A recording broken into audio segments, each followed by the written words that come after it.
Thanks so much for being our guest today. My pleasure. Pardon me. Kate Weimer, board certified behavior analyst, myself, we're going to spend a little time picking your brain today because you and I spent a little bit of time together, and in that short period, I had learned a lot. In fact, it was an honor that you had me on your show, so thanks for that. I appreciate it, Brett. Good to see you, Kate. Nice to meet you.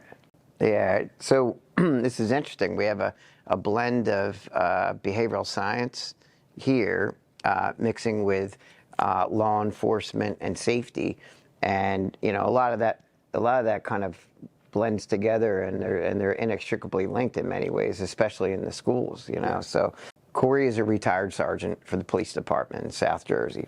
He also owns SafetyMan Consulting.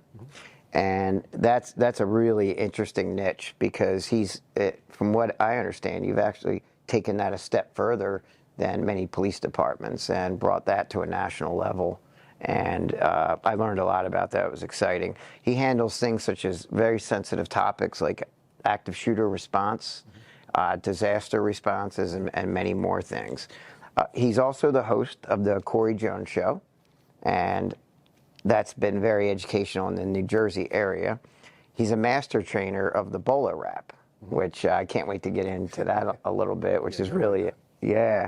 And he's also a media analyst for law enforcement. Yes. Did I miss anything there? Because I keep learning more and more. Yeah, quite the expert. Other than that, a super cool guy, and I surround myself by super cool people. Yeah, cool, man. Yeah, it was awesome being on your show and learning about it.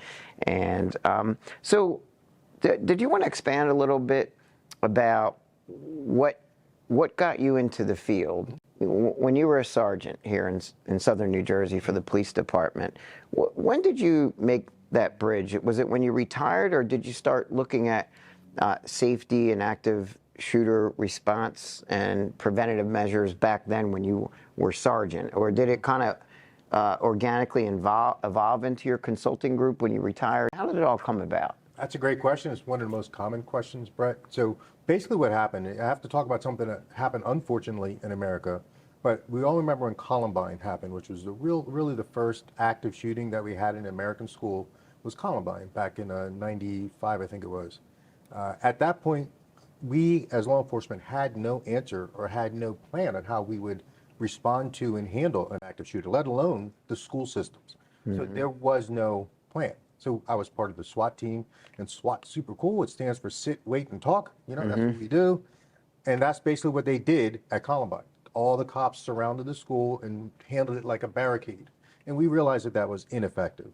So immediately, that very next day, they pulled all of the entire SWAT team and said, you guys got to develop a way for training law enforcement to be able to breach, enter, close with, and stop an active shooter. Now, make it happen. So we put something together, and then we fixed it. We modified it. We got it better, modified it, got it better, modified it, trained it, pressure tested it, right? Went and got other cops on other SWAT teams to play the bad guys who had tactics to really push us to see if they could trip us up. And we did get tripped up quite a bit, you know, but we weren't, our heads weren't too big. So we realized we got to get this right because little kids' lives, teachers' lives, you know, are hanging on the fact that we're going to get this right. So once we felt comfortable with it, and it's evolved somewhat since then, we then realized that it's fine if we know what to do, but if our partners, mainly initially the schools, if they didn't know what to do, it was useless because we'd get to a school and they went to school be locked and we wouldn't be able to get in, turn back into sit, wait, and talk again, which is not good. So then we started working with our schools. They embraced it. They were very happy. And then it's just slowly, organically started moving out to different businesses. Houses of worship were the next ones that wanted to jump on, and so forth. So for the beginning part of your question, that's how it evolved into SafetyMan. I didn't know that when I retired, I was going to have a business called SafetyMan. I didn't know any of these things were going to happen, right? But as it got closer, I started to realize I need some place where I can land. Right, and this is where I chose to land. So I went to the state of New Jersey, formed an LLC, and did that. Yeah, so it's definitely, as the years go on, I would say, the violence seems to continue. It's in the media quite a bit, so I'm not sure.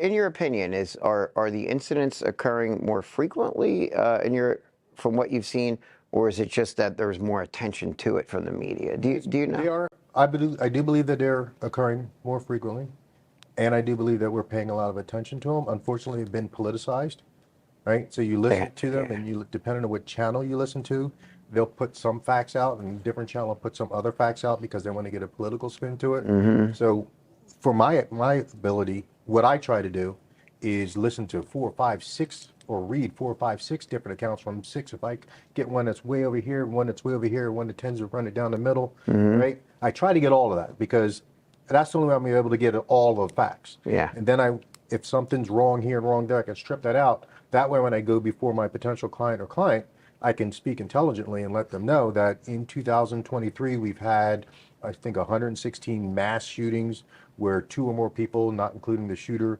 were killed, right?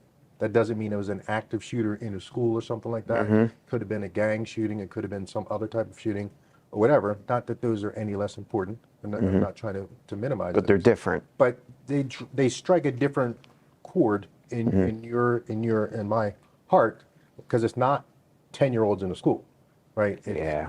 It's something different, and there's a different way to handle that. Yeah, yeah, and that's what, the school part, since we do school consultation as behavior analysts, just us learning from you, it's something where I'm sure there are times that schools, I was actually just speaking with a school, and I think that they often use their local police departments, right? But from talking with you, there are a couple of things that you do a step further than the local police department. You mind sharing that a little bit? Because it's good to hear that you can run deeper with your interventions and your precautions as well as your responses.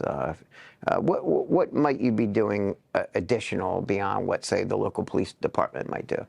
Sure, Brett. So the first thing I do is I find out where the client is, and I actually contact that local police department and the local first responders to find out what their response posture is. Have you trained with the school? Will you train with the school? Can you send an officer, a command level officer, to come out the day that I'm going to be with the school or the client? From the local police? Find out from the local police department and or first responders. If I can get a command level police, fire, and EMS, 3 of those people, to come here so we can all echo each other, or they can correct me if something that I want to do is not going to fit in their law, policy, procedure, plan, or training, then I can take that out. And then we can work together to figure out something else that's going to accomplish the same goal, just maybe different. Do you meet with them initially, or that's something that you guys figure out at the training at the actual school? I try to meet with them initially and go over the plan that I have. So I'll do it in like 3 pieces. I'll meet with the client, find out what their goals and objectives are. As I like to say, what's keeping you up at night? Like, why am I talking to you? And figure out what that is. Give them a kind of a basic plan of what we're going to do. We start to see a lot of things when we do drills and find out, okay, yeah, that wasn't going to work. Go out this way, make a right, go down those back steps. But then we find out that if somebody pulls a fire alarm, that door gets locked or something.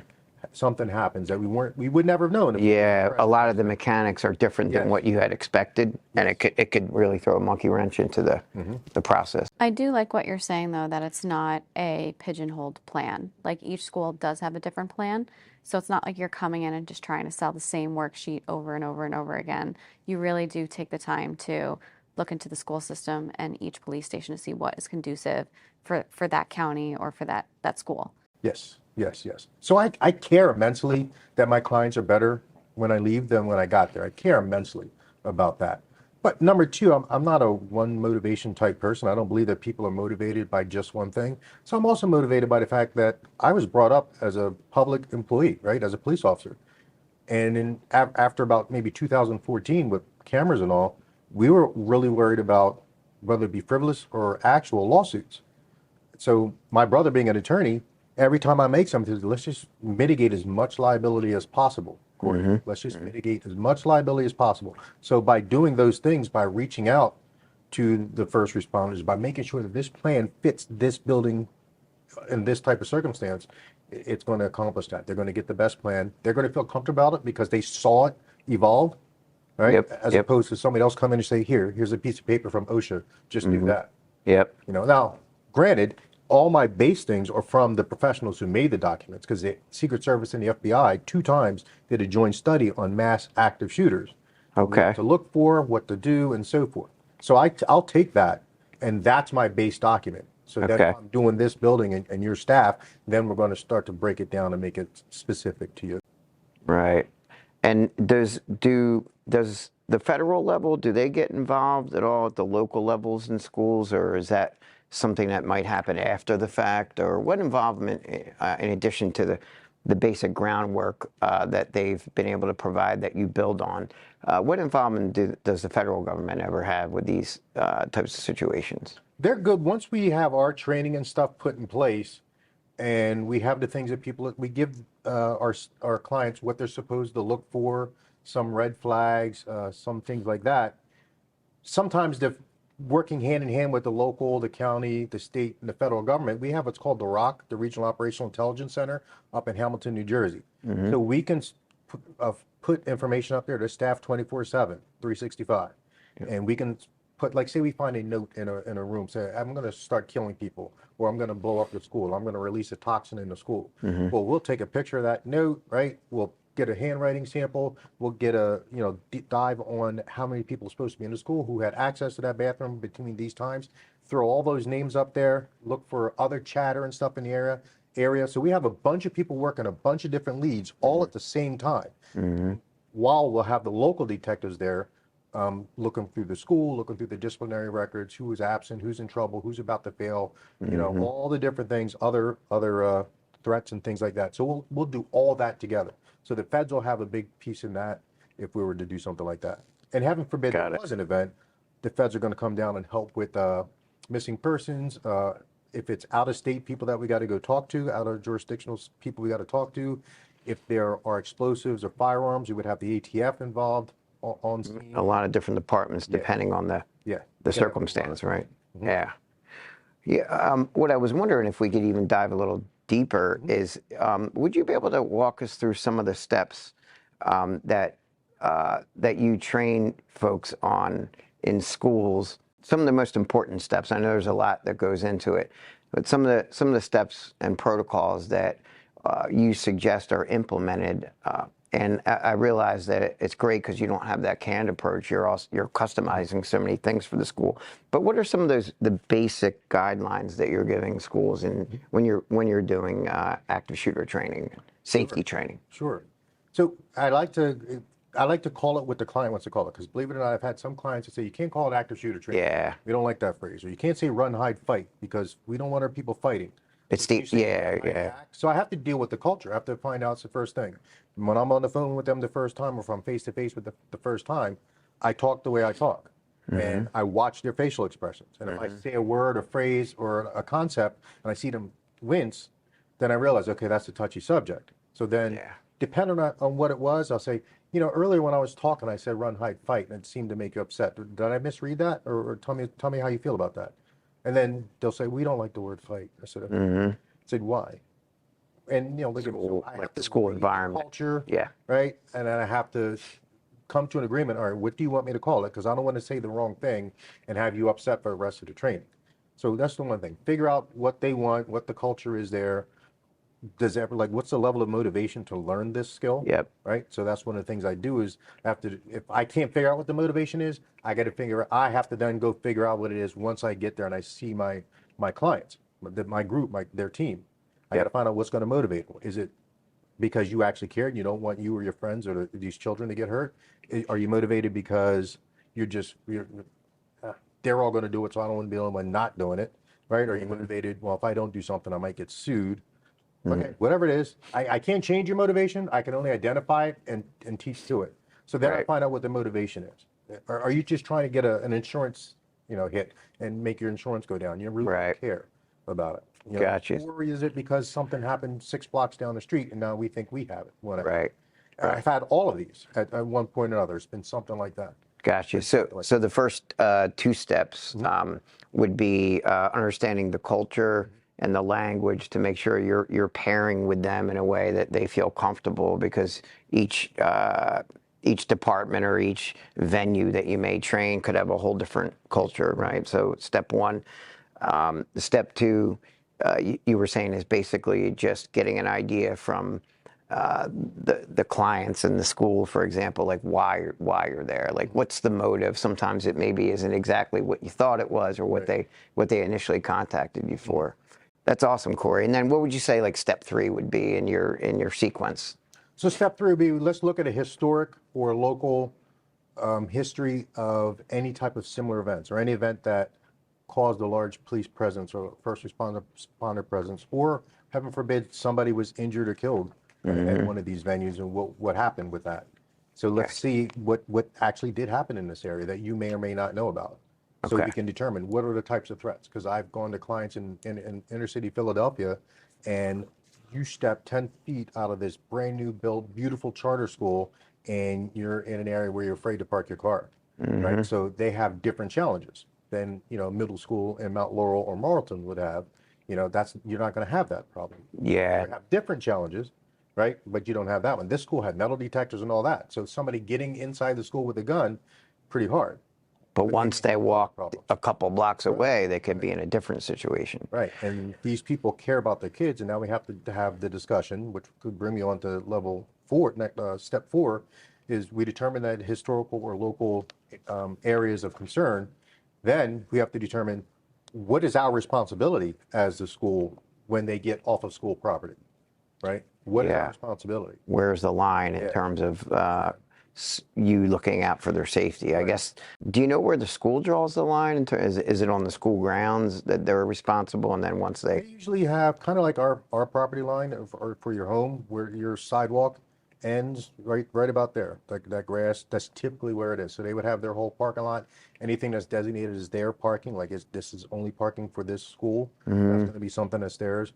So there's 2 lines. There's a physical line, but then there's that moral line. Right. There's that, because if I'm a parent, which I am, and that my kid is just now across the street, but he can see the school, he's talking to somebody who's in the school parking lot, and then something happens, I believe that the school should potentially be involved in that. Yeah. Or have a plan for that. Maybe take Not everybody feels that way, but I believe that. If I can see the problem, it's still my problem.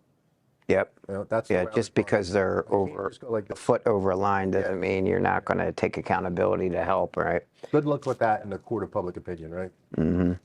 So I know we talked a little bit earlier, and in behavior analysis, sustainability as well as that treatment integrity piece is so important. So making sure that the plan's being followed to the fullest. I know you come in and provide this training, but then essentially what happens after that training is provided? Is there any follow-up process to make sure a lot of your strategies aren't falling to the wayside?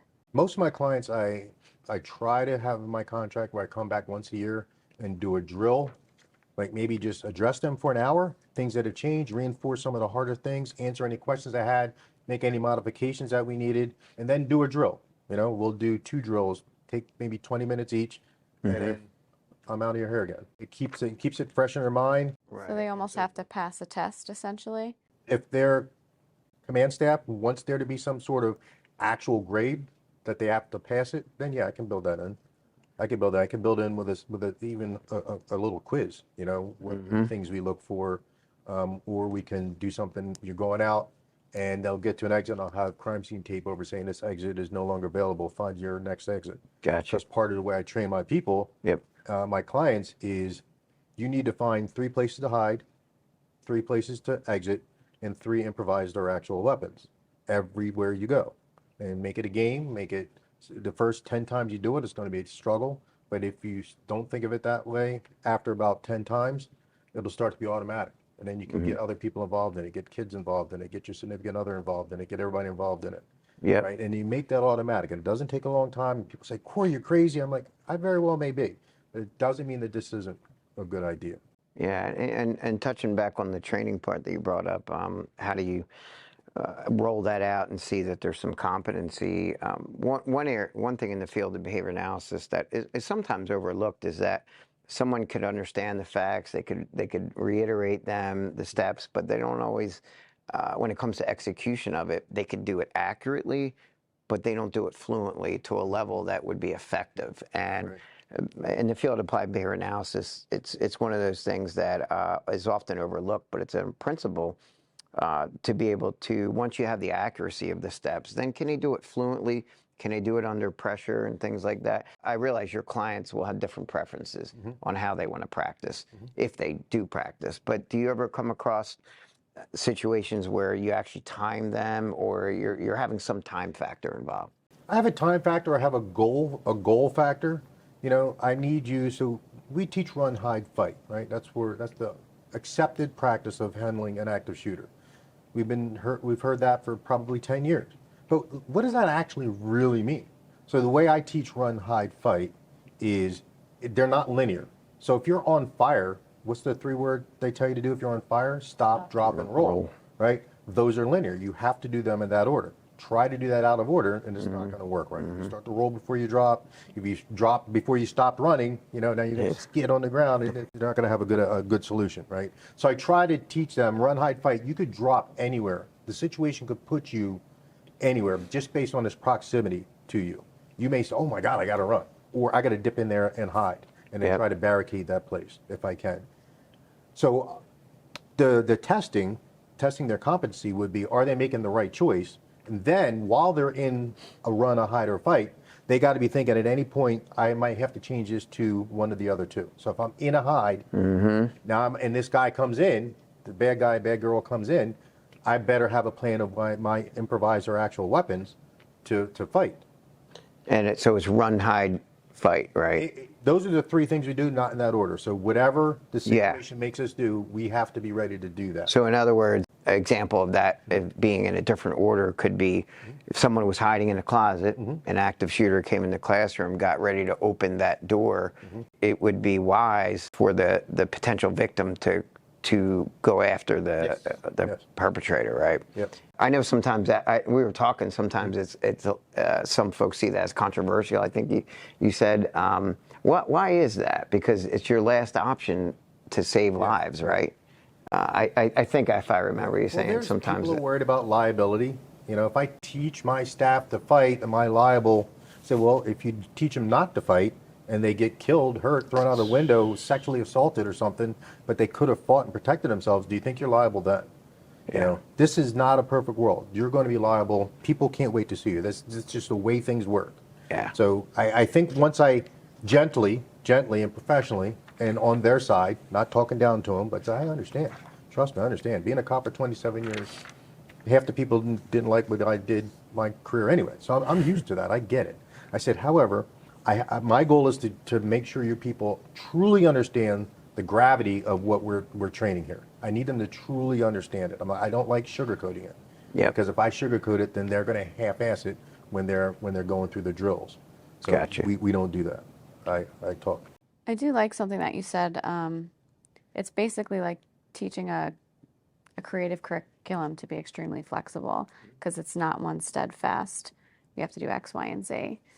How do you program for that within, like, what's the criteria that a staff would have to reach to be able to say, like, you're able to think on your feet in the case that you had to do this in this order, or scratch that and find 3 other things that you can use as a weapon or whatever that may be.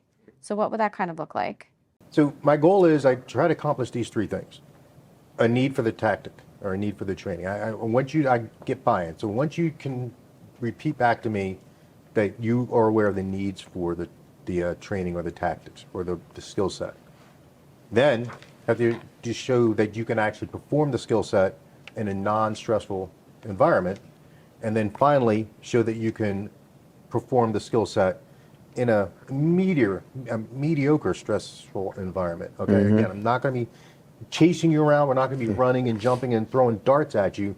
But I might have a Nerf gun, you know, just to throw some Nerf things at you that aren't going to hurt you. Something that provides a little pressure. A little bit of stimulus, a little bit of pressure, right? In front of your friends, so that's a little bit of pressure, right? Yeah. Teammates, coworkers. So you can even make it fun in some, It's fun. yeah. It's always fun. Yeah. It's fun. And so there's a lot of good things happen out of that. Did that answer your question? Yeah, so just basically, like, how do you teach that flexibility? But like you had said, you're bringing in novel things, whether it be a Nerf gun.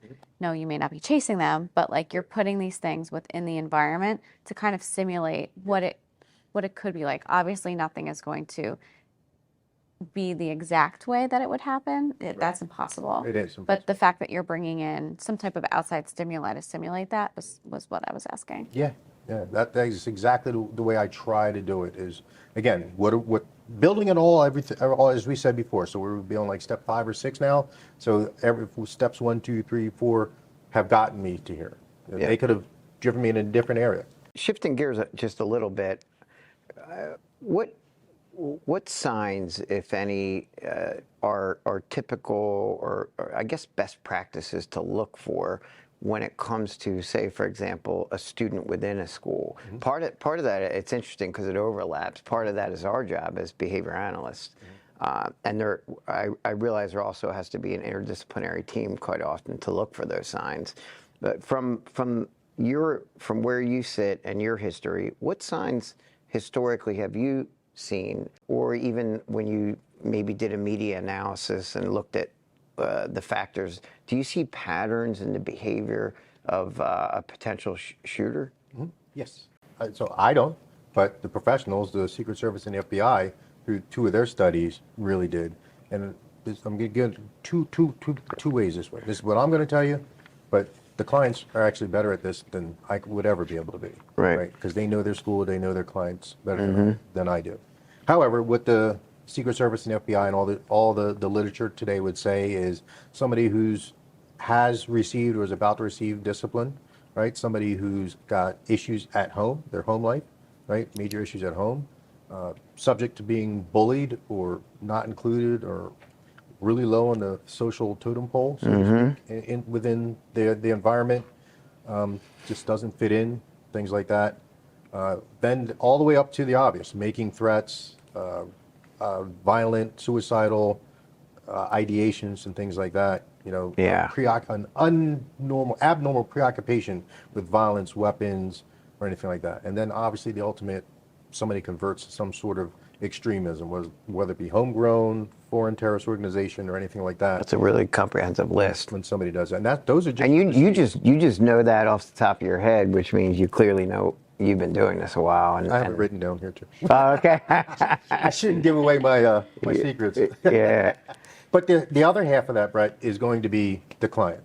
So they are going to know their students, right? They're going to know. Now, the superintendent may not know 5th grader or 15-year-old Johnny. However, he shouldn't. If he or she does, that in and of itself could be a flag. Like, why does this person know that one person in a school of 5,000 people? Yeah. Right? Or 500 people. Why does he know this person intimately? First, last name, where he lives, all of his teachers. Why is his schedule right there easy to be pulled up on his computer? Because he has a discipline problem. He's he's in danger of failing. Chronically not turning in assignments, whatever the thing is. And then they have to be willing. So I encourage them, this is where we go back to motivation, I encourage those staff to intervene. Whatever your intervention looks like, whether it be you're in a place and you're going to go, all right, let's talk about this, buddy, to report, document, report up the chain of command to get this person immediate intervention, help, assistance, bring the parents in, whatever we need to do, because our goal is to save this person from hurting themselves or others. Yeah. Right? And it's very interesting because in the field that Kate and I are in schools, and it concerns me when a school jumps to this right away. Often, certain situations, the individual's behavior, say a verbal threat, it sometimes they'll jump to the fact that it could be a manifestation of a disability. So if a learner, say for example, is on the autism spectrum, they have an individual education plan, a behavior plan, they have a history of false threats, empty threats, and it's actually something that's tracked as part of their IEP, and there's actually an intervention that's effective. We find out a lot that there's never been an attempt. There are certain mitigating factors, but we still take it very serious. Do you ever come across situations, and it may not be in schools, but where a person's behavior is not really a threat, but it really is a manifestation of a disability, and it doesn't mean it's not still a threat. But do you come across that? And it may not be in schools. It might be in the streets, and you see an individual's given a direction, and they have what could look like a weapon in their hand, and it may be hard to tell. But not knowing that they may have receptive communication issues in order to, for maybe a typical protocol might be a verbal command by a police officer, and that person might not receptively understand it. Is there any kind of training, or do you approach those situations different? Because you may not know that they can't understand the directions. How do police navigate those sorts of situations? I'm so glad you asked that question, because there was a time in our career we didn't have that training. And then we had someone on our command staff who unfortunately has a son who's on the autism spectrum. So he took it very seriously to make sure that we got that training, because he lived in town, and, you know, obviously for his own child, but, you know, now he's part of that community and starts to realize, you know, I don't know how old his son was when he was diagnosed, but, you know, you start reading stuff and start finding out about it, and, you know, puzzle pieces on the cars, like, what does that mean? You know, all the different things. So after that, we started getting a lot of training. Right. This is going back probably 15 years. We got a lot of training. And now the state of New Jersey has a lot of training that they mandate all officers take. And one of them is CIT, Critical Intervention Training. So that's when someone's in crisis. I'm sorry, Crisis Intervention Training.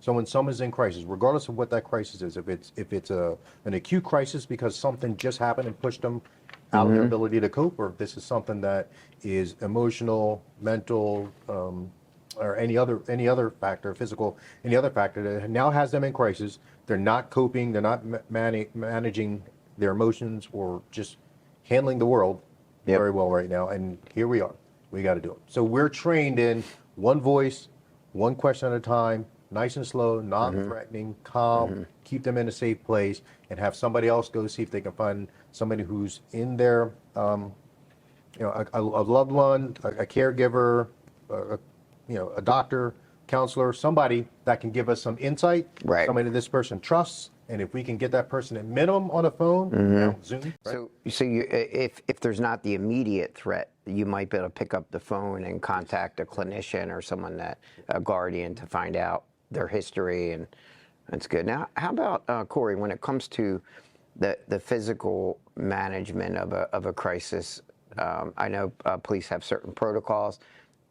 If you did know the individual has a developmental disability, maybe a neighbor said, yeah, he doesn't really understand the directions. If it got real violent, and of course you had to intervene physically to prevent him from harming himself or another, do you, when you find out there's a disability, do you use different physical techniques, or the same police protocols that would use with, say, a neurotypical individual? Does it vary at all? Yeah, that's a great question. We're going to do our best to slow it down. I mean, that's what our goal is in everything now. Yeah. Since the last 4 or 5 years, is let's just slow it down. Keep ourselves safe. Keep everybody else safe. Don't put ourselves in a situation where if this person now acts, whether they're acting to actually hurt us, they're acting just to get a reaction, or it's a suicide by cop type thing, or anywhere on that spectrum, I got to make it so it's almost impossible for you to accomplish that goal. Right? So I'm not going to be standing in the middle of the street with you. Right. If I think that you may be going that. Now, if I know, I've done this before. I've sat down and held hands with adults, you know, in the middle of the street, saying, man, you can trust me, okay? So to your point, how are we going to restrain them if I think that violence is imminent? If I think that I can keep this person calm, but I know that I'm not going to be able to leave this person alone. Like, this person has to go to either screening, crisis intervention, or to the hospital. They have to go. And I know, like, my instincts are telling me they're going to say no, and they're going to resist. Yeah. Okay. Well, then I'm going to do everything I can to make it so I don't have to handcuff them and try to do this in the back of a police car, because that's not healthy for them. That's really going to high chance of injury for me and for them. Yeah. Well, I got an ambulance. I'll call an ambulance. We can get a certain types of boards. Yeah. So there might be, in some ways, protective holds that can be done in that don't require the physical human touch that might be a typical. I mean, we're going to have to touch them. Yeah. Oh, yeah. But what we're going to do is we're going to do it in such a way that the ambulance is right there, and we're going to have a Reeves or some kind of board where we use cravats. So yeah, initially we're going to have to, make it a plan where, arm, leg, and control that so the person can't hurt us. We're going to control them, take them down gently, put them in the reeves, and then make a burrito out of them. Basically, Yeah, is, yep. that flexible stretcher. Yep. That way they can't hurt themselves, but they're not fighting against the metal handcuffs. They're not hurting their wrists. They can't tighten them up on themselves. Yeah. And heaven forbid there's some other medical emergency. It's much easier for the hospital and or the squad and or medics to be able to treat that person if they go into cardiac arrest or respiratory arrest or panic or something else because now they're confined, they're upside down, whatever. They're not happy. They're freaking out.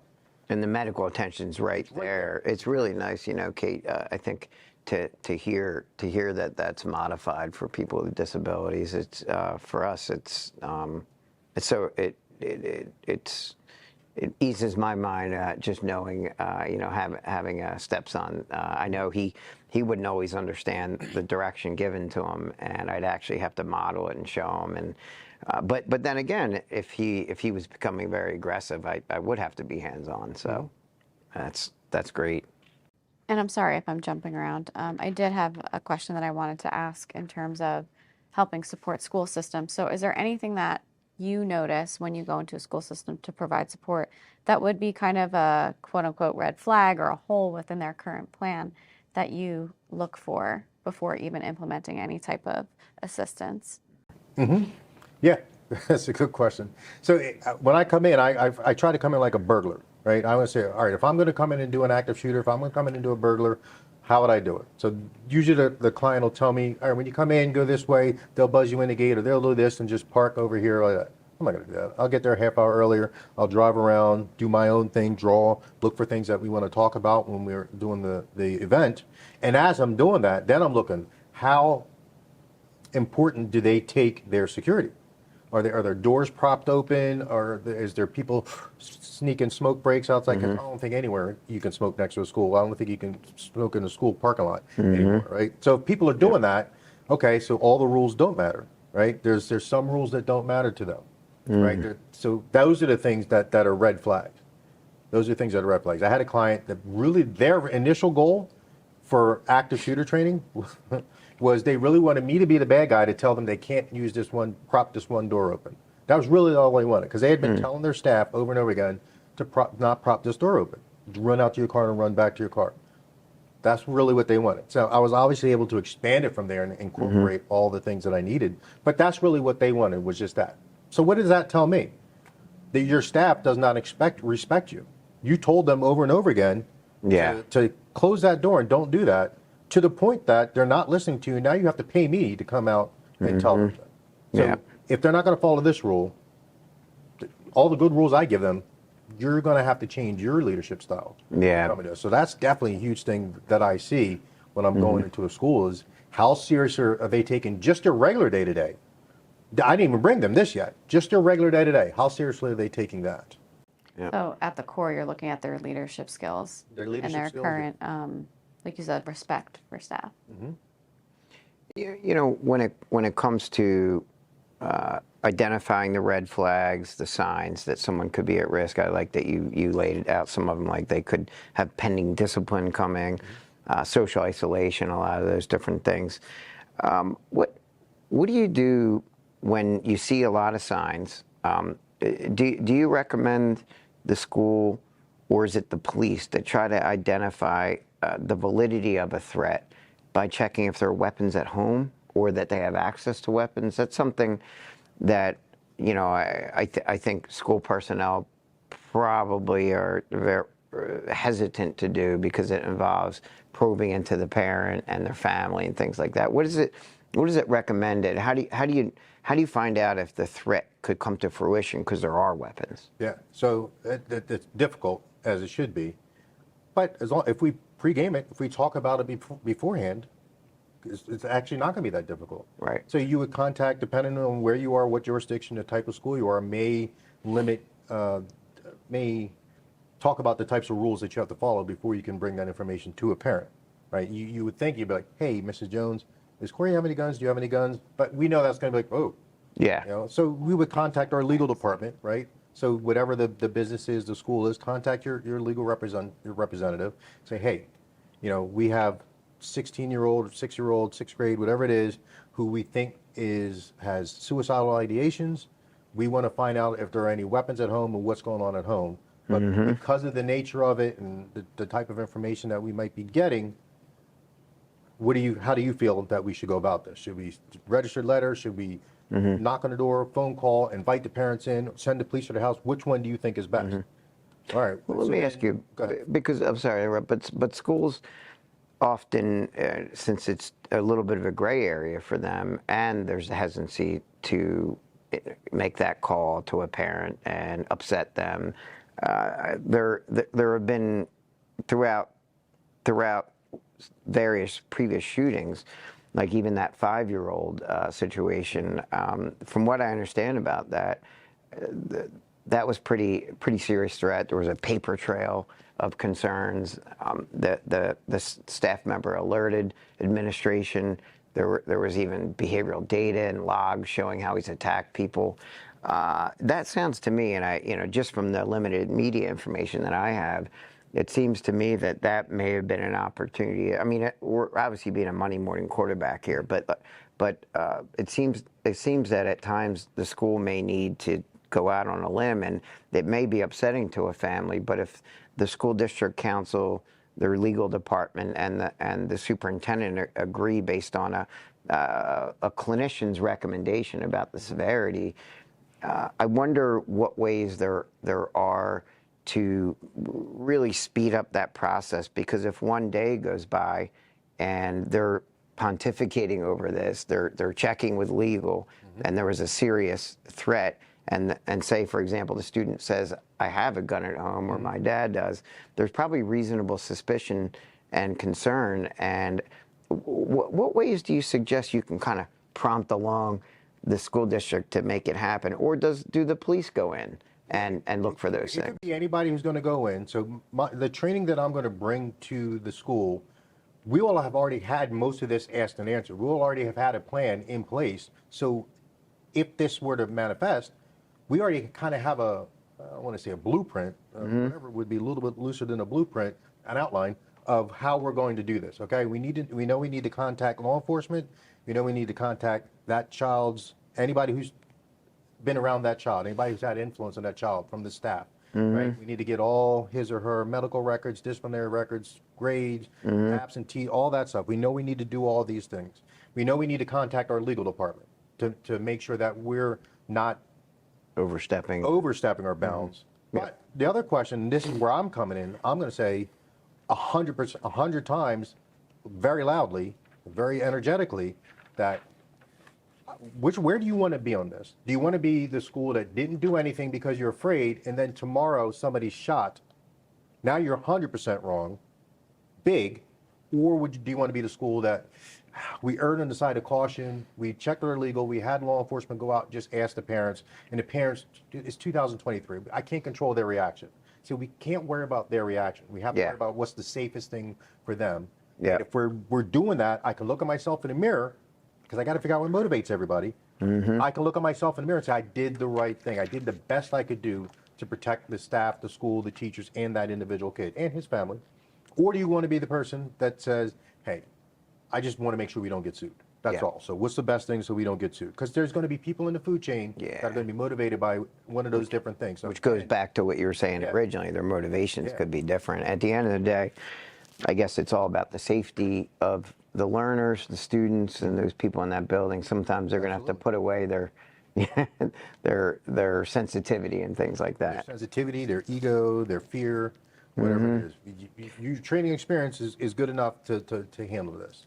So as behavior analysts, we often get presented with situations, and they might be asking us to do a functional behavior assessment, and kind of like what Kate was talking about, the why. So if it is in the IEP that there are random idle threats that have never come to fruition, then we often see a situation where we may have to change the environment a little bit and have some kind of consequence. In other words, it could be for attention, getting attention by, staff are getting pulled into like the case study manager's office. Like just have one-on-one time with somebody that they enjoy spending time with. We see that a lot, not necessarily over violent acts like that, but they often want to get sent down to the principal's office. All of a sudden, there's one-on-one time, like Kate's saying, and Or to an attention. escape some type of academic task that they're doing and they don't want to be a part of. Yeah. Because a lot of times they'll get sent out of the room and then again go to the office to talk to somebody. Yeah, and that's where our jobs come in. Where once we're figuring that function, we want to find a replacement. All right, how can they possibly access the principal or that one-on-one teacher time is for appropriate behavior instead of idle threats. Using functional communication, asking to take a walk, asking to speak with that person, saying I need more time or I'd like to do this task later, or, giving them the communication skills Choices. to access the things that they're looking for rather than making those threats or self-harm. Yeah. And however, when it seems to escalate to something that could actually be a real threat based on previous behavior, violent episodes where someone may have taken an object and tried to use it as a weapon, some of these things kind of escalate it from the behavior analytic view.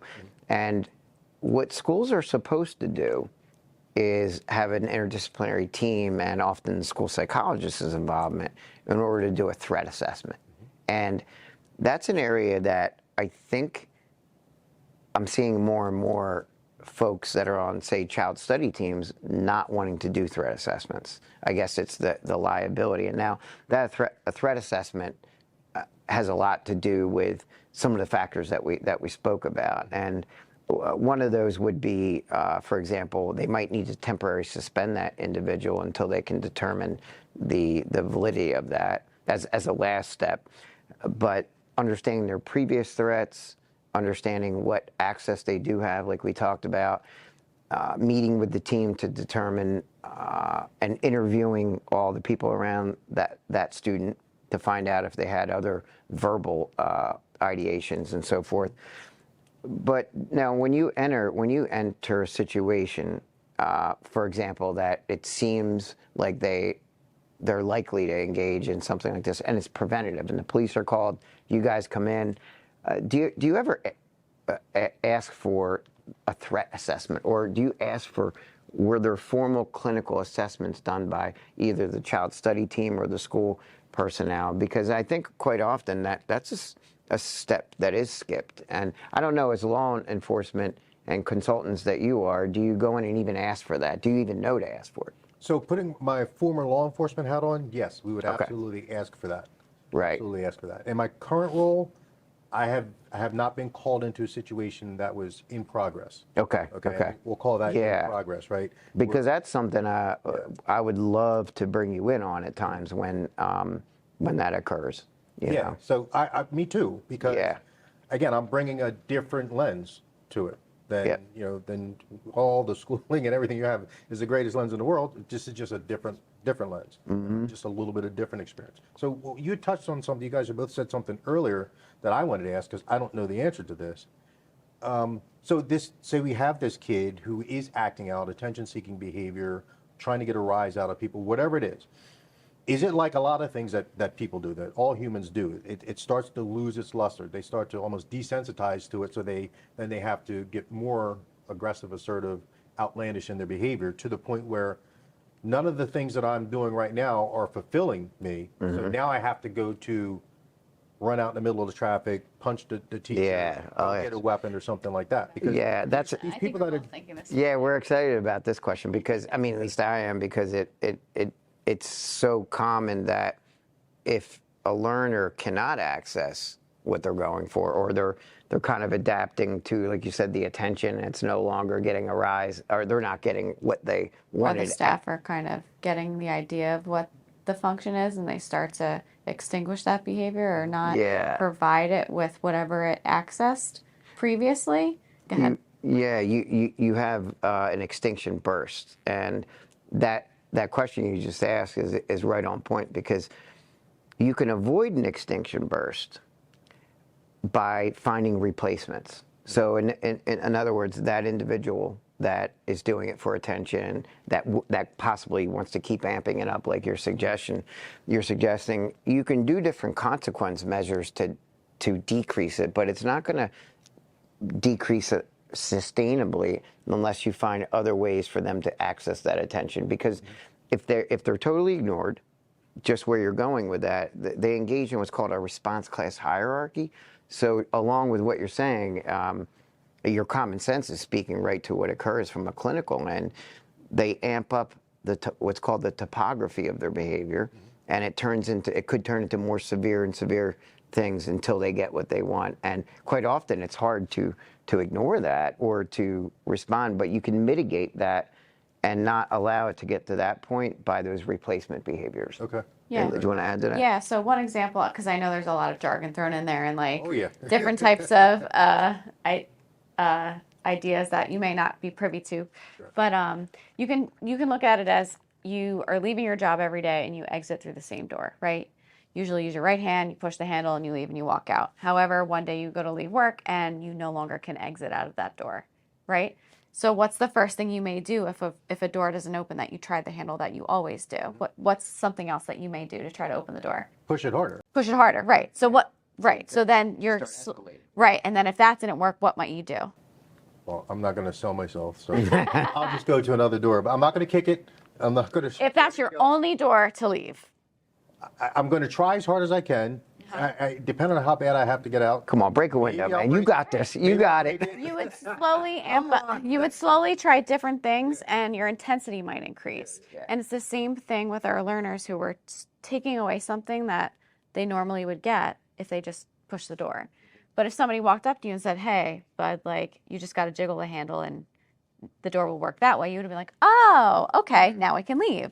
And the same thing with our It's the functional equivalent. Like, Right. just do this. So if you give them either, like Brett had said, a functional equivalent or the language or a button to press or a gestural cue or a visual cue or something that allots them what they're looking to get at, then they would no longer need to have that very large behavior or that burst, and they can just say like, "I need time with you," or "Can I take a walk?" or something along those lines. Almost all of us will go through it at some point when we're used to getting some source of reinforcement.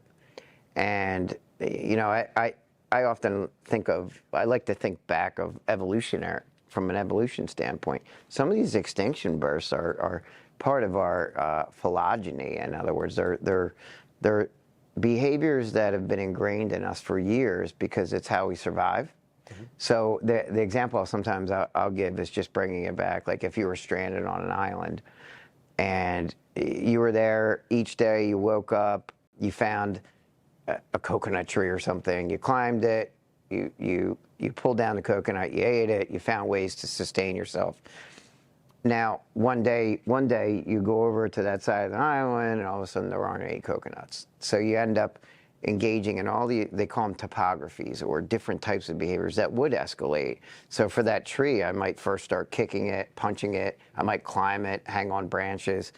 And then at some point, so that burst in that particular circumstance is what keeps you alive. Okay. So sometimes when you think of extinction bursts as I need something, I'm going to go about different ways of getting it. It can be a good thing, but when it turns into, so in other words, the source of reinforcement's no longer there, so you're engaging in other behaviors. So we would learn to forage in other areas of that island for ways to sustain ourselves with food. But that's just kind of an example of how an extinction burst is needed for us to survive at times. And especially, I would imagine, like if you were, I think you even do survival training, right? There are going to be times that people are using the wrong type of extinction burst, and you could probably provide them with multiple steps of how to live through a difficult situation, say in the wilderness. Yeah. But someone that doesn't know might go through bursts where they're drinking contaminated water, like I don't care anymore, and then it's actually harmful. Yeah. You know. Don't drink contaminated water. Don't drink your urine. I guess I better stop doing that. ABA is ingrained in everything that we're doing. It's just, you don't know this fancy term that's slapped on it. Like, that's really what it is. I mean, you with all years of experience, you have the instinct, and sometimes not knowing, even with myself, I'm like, I know the instinct of what I need to do, and then I did it, and it was effective, but later I go back, I'm like, the operational definition of what I did in behavior science is this. Now I know why it worked, and it helps me and us as clinicians figure out what to repeat. Right, right. Just knowing there are laws behind it, laws of behavior, similar to gravity. It's amazing. Or anything, honestly. Yeah. Just knowing that, behavior can ebb and flow, but people do things for four different reasons, or a combination of those four functions. So I think we even talked about that a little bit on your show. It's just fascinating to be able to sit down with someone like you, and I really think maybe a call to action to school districts, if we were speaking to our audience, would be, let's figure out how to keep that dialogue going with law enforcement and combine behavioral science with the practices in the school administration as well as from consultants like yourself. And I'm just grateful, and we're both grateful that you came. And Sweet Tea's back there filming. He's going to cut this thing up and make sure that our audience gets a lot of value out of it. Where can schools and, like you had said, not just schools, but you do things in the community, where can they find a lot of your content and your support if they're looking to further their knowledge? Yeah, thank you for that. So anybody can get me at safetyman.co, safetyman, all one word like Superman, safetyman.co, no M. Schools, houses of worship, any kind of business, daycare, anywhere you have a lot of people, I definitely encourage people to come out, give me a call. We'll talk, I'll show up, we'll do, a plan, make a plan, determine your motivation, make a plan, determine the best way to get that plan to everybody, and how to make sure that we can measure its effectiveness and that everybody's adhering to it, and then check it periodically. Absolutely. Well, thank you. Thank you. Thanks so much. Great. And it was awesome spending time with you again. I hope to do this again. You got it.